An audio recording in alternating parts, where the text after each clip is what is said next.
Olá! Hoje a gente vai mergulhar na história de uma verdadeira lenda dos trilhos. Um trem que, olha, por 60 anos, fez muito mais do que só transportar milhões de pessoas. Ele acabou se tornando parte da identidade, sabe? Da memória afetiva de São Paulo.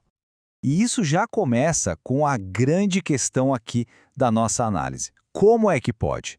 Como é que uma máquina, um monte de aço e eletricidade consegue se infiltrar assim e virar parte da alma de uma cidade? É isso que a gente vai tentar entender.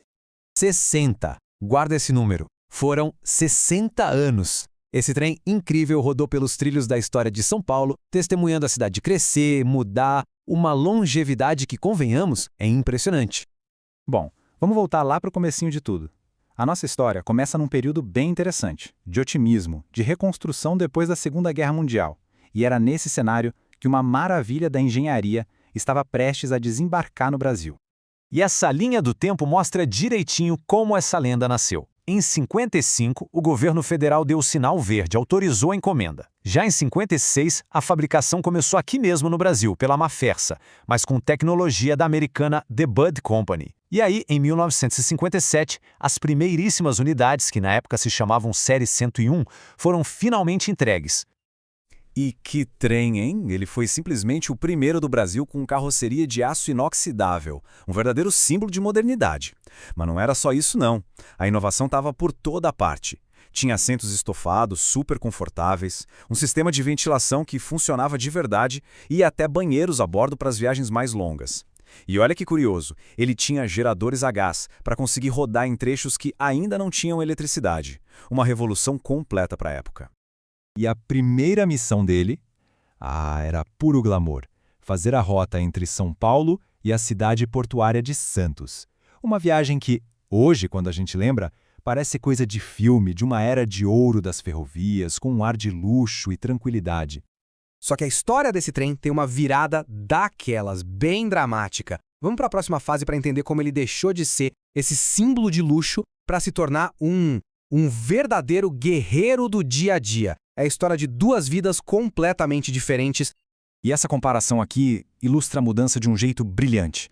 De um lado, o serviço para Santos, focado em turismo, viagens mais longas, sem pressa.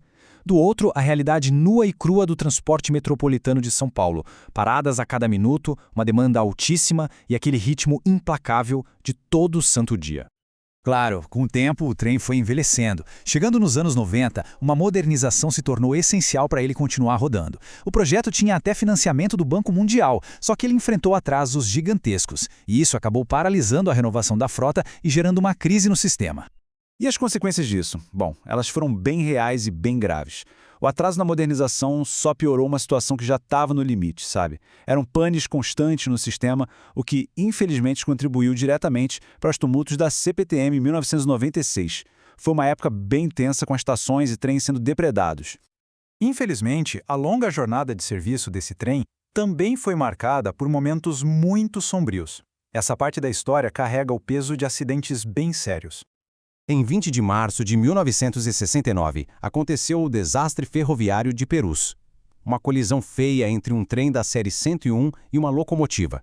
O resultado foi trágico: 20 mortos e centenas de feridos. Uma marca profunda na história da ferrovia. E o mais impressionante é que, mais de 30 anos depois, em 28 de julho de 2000, a tragédia se repetiu, exatamente no mesmo local. Um trem da série 1100 bateu em outra composição. 11 pessoas morreram. Foi um alerta trágico sobre os perigos de um sistema que estava envelhecido. Pois é, depois de décadas de serviço intenso, de muita luta e de tragédias, a gente chega no que parecia ser o fim da linha, o capítulo final dessa jornada. A despedida dos trilhos estava cada vez mais próxima. E a data oficial chegou, 26 de maio de 2018. A última unidade da série 1100 que ainda estava em operação fez a sua viagem de despedida. Partiu da Estação da Luz em direção a Jundiaí, encerrando ali 60 anos de serviço sem parar. Mas, espera aí, seria esse mesmo o ponto final na história de um trem tão importante? A resposta, para nossa sorte, é não exatamente. A história ainda guardava uma última e surpreendente reviravolta. E é aqui que a gente entra no epílogo cheio de esperança. Vamos ver como esse trem deixou de ser uma ferramenta de serviço para se transformar num símbolo histórico, ganhando uma sobrevida espetacular. Felizmente, o legado dele não foi esquecido. Uma unidade foi guardada pela CPTM em parceria com uma associação de preservação. E ainda melhor, uma composição inteira, com 3 carros, foi doada ao Instituto de Memória Ferroviária, o IMF. O objetivo era muito claro: transformar o trem em uma peça viva da nossa história. E o plano para o futuro dele é fascinante. Os carros que foram doados lá para o Instituto em Rio Claro vão passar por uma restauração completa. Depois, eles vão ser engatados numa locomotiva a diesel, também restaurada, e pronto, vão começar uma nova vida como trem turístico. Uma jornada totalmente diferente. E assim a gente fecha o ciclo. De uma maravilha da tecnologia, ele virou um trabalhador incansável da cidade e agora se tornou um artefato histórico valiosíssimo. A jornada do Série 1100 é, no fim das contas, um espelho da própria cidade que ele serviu por tanto tempo. Isso tudo nos deixa com uma reflexão, né? A saga do Trem 1100 faz a gente parar e pensar. Das coisas do nosso dia a dia, da nossa história cotidiana, aquelas que a gente vê e usa sem nem perceber, o que realmente vale a pena guardar?